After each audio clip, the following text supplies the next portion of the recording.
So the great myth is that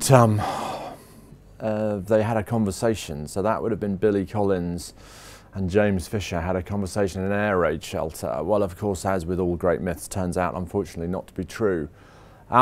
Billy Collins, so Billy Collins the fourth by that time, who was in charge of the company, had been kind of doing a series of books for, well, kind of pretty much for most of the 30s.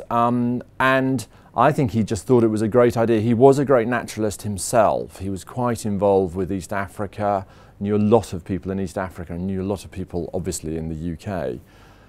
And he really came up with the idea at some time in the early 40s.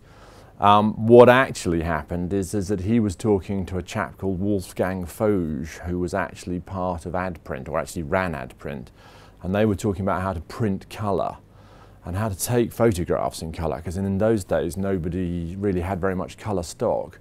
And there was this stuff called Kodachrome, I think it was, which was in America. And another myth about the series is that the Kodachrome film was flown over in United States Air Force bombers during the war so that people could take photographs. So it was really Billy and Wolfgang Foge, and they really started the idea. And then comes the famous lunch in the restaurant in Soho. I mean, this is publishing, so where else would it be? And that's when Julian Huxley was kind of introduced to the series. And that's when Julian introduced James Fisher.